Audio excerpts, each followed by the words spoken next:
marche, il y a le reflet de son corps, c'est l'ombre. Voilà, maintenant on commence par voler l'ombre. C'est comme ça qu'on fait. On vole d'abord l'ombre. Dès que l'ombre est volée, et par la suite, maintenant, on va chercher un moyen pour tuer la personne. Ça sera soit par un accident, par une maladie. Donc, on va chercher par un accident et tout ça. Et la personne va mourir. Dès que la personne meurt, on peut même appeler un médecin pour vérifier les signes vitaux. Et la personne ou le médecin va même confirmer. Non, normal, même un médecin normal, il peut même confirmer le décès. Parce que pour confirmer le décès, il faut vérifier les signes vitaux. Et c'est tout. Et puis on confirme, donc on confirme. Et quand on confirme, on dit que la personne est décédée. Mais en réalité, cette personne n'est pas encore morte. Cette personne est encore en vie. Oui. La personne est encore en vie. Maintenant, la nuit. La nuit maintenant, quand on va aller enterrer la personne. Maintenant, la nuit, tous les sorciers qui étaient dans le complot, ceux qui ont orchestré la mort de la victime, vont se réunir au cimetière et ils vont entourer la tombe.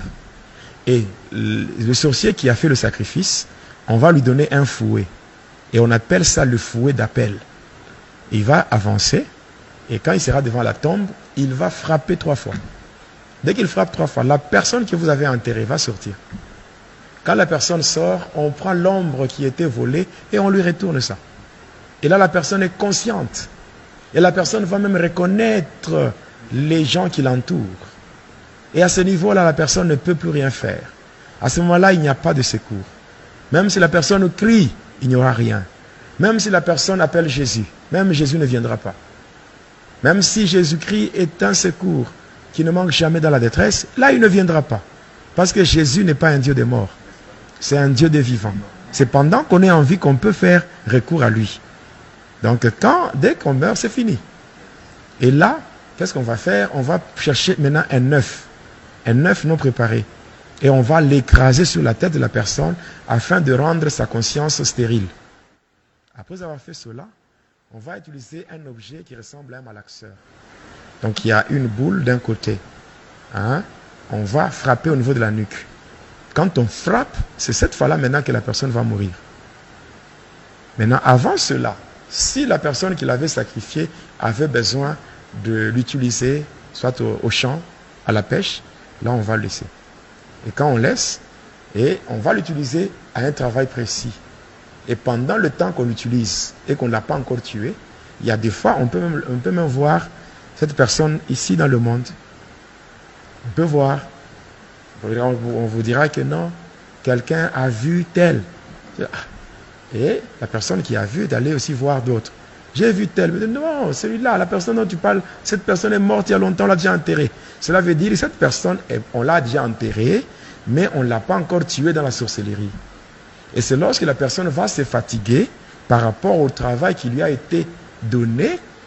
Quand la personne se fatigue, c'est là qu'on va encore ramener pour frapper et tuer et manger. Comment?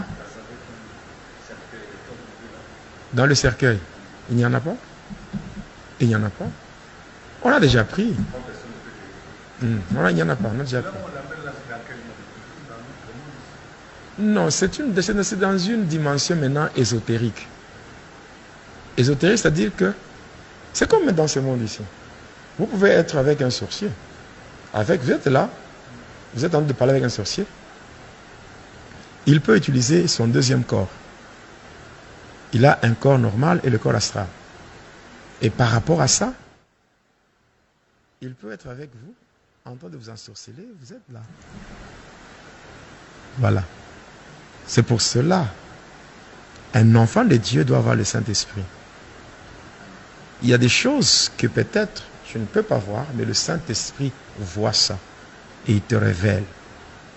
Et tu peux même dire à la personne, arrête ce que tu fais. Arrête ce que tu es en train de faire. C'est le Saint-Esprit qui vous a révélé. Je pense que j'aurai à répondre, quand viendra le moment de questions, j'aurai à répondre à tout ça. Maintenant, quand la personne sort, la personne sort de la tombe. Après, on frappe au niveau de la nuque, la personne tombe, la personne meurt. Maintenant, à partir de là, on va proposer 5 noms. 5 noms de bêtes. Chèvre, mouton, porc, vache, tout ça. On propose 5 noms. Et là, on va faire le tirage au sort. On tire au sort. Si ça tombe en une chèvre, là, on va prendre les cadavres qui est là. Maintenant, on les transforme, ça devient une chèvre. Et maintenant, on va dépecer. Quand on va dépecer comme ça par le bourreau, on va maintenant appeler les femmes de cimetière et les mamans sorcières. On va leur donner ça. Et elles vont maintenant rentrer dans le monde des humains, vendre ça dans des marchés.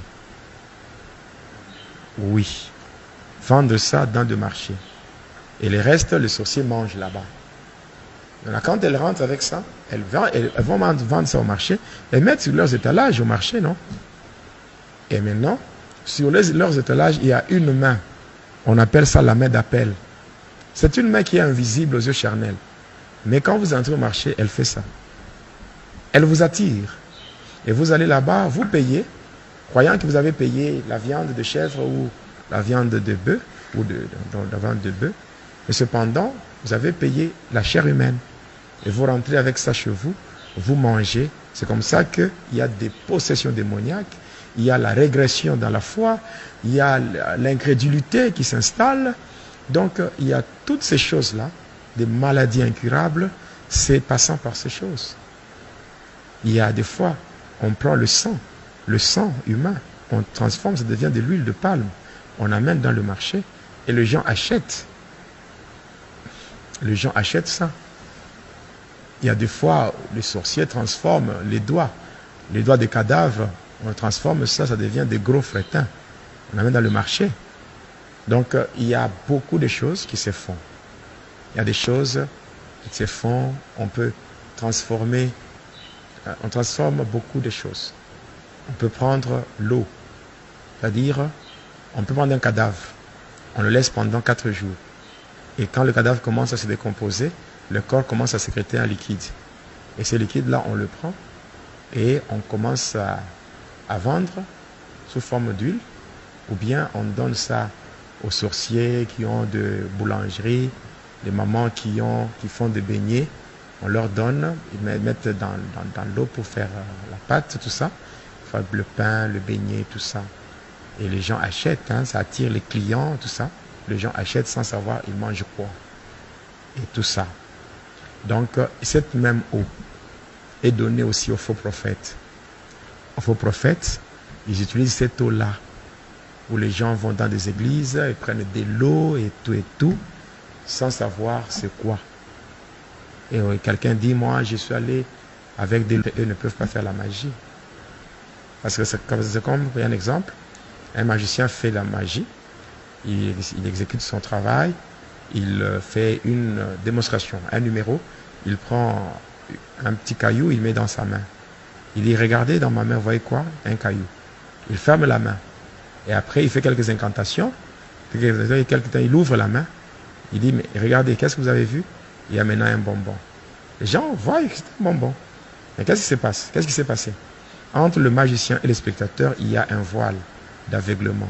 Quand il ferme la main, il y a un démon qui vient avec un bonbon. Lui, il ouvre, vous ne voyez pas. Le démon change, il met le bonbon et il prend le caillou. Quand il ouvre, il vous montre ça, il ouvre, donc il enlève le voile. Vous regardez, vous voyez qu'il a fait la magie. C'est ça.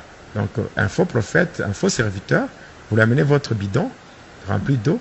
Pendant qu'il est en train de faire la prière, les démons déversent tout. Et on remplit avec de l'eau qui vient de cadavres en décomposition et on vous donne.